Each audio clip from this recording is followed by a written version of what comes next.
मध्ये तिला शिकवलं, कारण कर्ज काढून 5-5 लाख रुपये कर्ज काढून आम्ही क्लासेस लावतो. या क्लासेस वाल्यांनी अशी हे केलेली आहे. खरंच तुम्ही सांगा, आज आपण कुठलाही समाज हा हे करत नाही आहे. फक्त आई वडिलांनी सपोर्ट करायला पाहिजे. दिल्लीमध्ये आपले लेकरं गोटे झेलत आहेत, लाटे झेलत आहेत. अरे त्यांच्यावर अश्रू धूर सुद्धा हे करत आहे. जेव्हा आम्ही फेसबुकवर पाहतो, इंस्टावर पाहतो, असं थरथरून येतं की काय करावं या सरकारचं. मला एकच म्हणणं आहे, मोदी सरांना, खरंच तुमच्या जर काहीतरी असेल, मला खरंच अश्वाडार होत आहे. कारण की मी पाहिलं त्या विद्यार्थ्यांचं. माझ्या मुलीचा जेव्हा पेपर झाला तेव्हा माझी मुलगी पूर्ण हतबल झाली होती. पहिला पेपर झाला तेव्हा मम्मी म्हणे मी पेपर देत नाही म्हणे. मी म्हटलं बाळा असं करू नको, कारण तू 2 वर्ष म्हटलं तू आपल्या पप्पाने 5 लाख रुपये खर्च केले म्हटलं, तर म्हटलं तुला पेपर द्यास लागेल म्हटलं.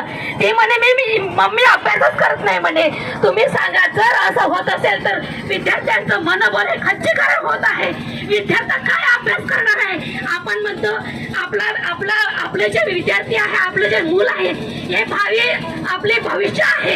अरे कुठं चाललं आपलं भविष्य, आपले लेकरं कुठं जात आहे, त्यांचं मनोबल आपण खच्चीकरण करत आहे. अरे आता तरी जागे व्हा. आता तरी मोदीजी, तुम्हाला माझी कळकळ विनंती आहे. आम्ही सगळ्या महिला आया विशेष म्हणजे बहिणी आया, तुम्ही यांच्यावर अत्याचार केला रे बाबा. तुम्हाला आज का कळत नाही? तुम्हाला आज सुद्धा का घाम फुटत नाही आहे? अरे एकाचा फक्त राजीनामा मागितला होता आम्ही, फक्त एका प्रधानचा. अरे तुमचा कोण लागते तो? तुमचा जावाई होय का? तुमचा कोण आहे तो? तुम्ही त्याचा राजीनामा घेत नाही आहे. कुठं चाललो आम्ही? बाबासाहेबांना आम्हाला सांगितलं, शिका, संघटित व्हा आणि संघर्ष करा. आम्ही शिकत आहे, पण आम्ही संघटित होत नाही आहे. आम्ही फक्त जय भीमाला म्हणून नाही. अरे सगळ्या आई वडिलांनी जागृत व्हा. आपला भारत देशाच्या आई वडिलांनी जागृत व्हा.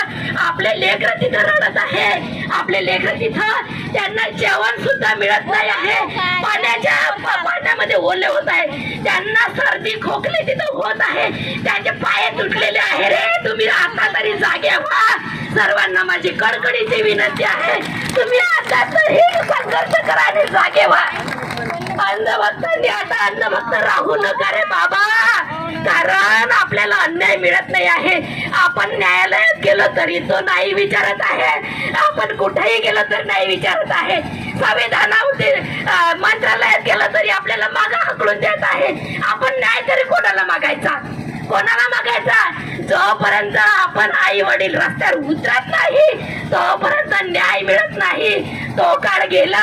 भगतसिंगांनी तेव्हा फाशी घेतली. आता तोच वेळ आहे आपल्याला फाशी घेण्याचं. कारण हे सरकार आपल्याला नाही देत नाही. ते आई वडिलांचे अश्रू, त्या लेकरांचे अश्रू, खरंच मला खूप सकाळी जागेतून उठलं की मी तेच पाहत राहते. सकाळी उठलं की तेच पाहत राहते. माझं असं सळसळ होऊन जाते की बस मला रड येते. मला जेवण सुद्धा जात नाही आहे. मी काय सांगू तुम्हाला. ठीक आहे सर, मी इतके बोलून धन्यवाद. वाघमारे सर, तुमचं खूप खूप धन्यवाद.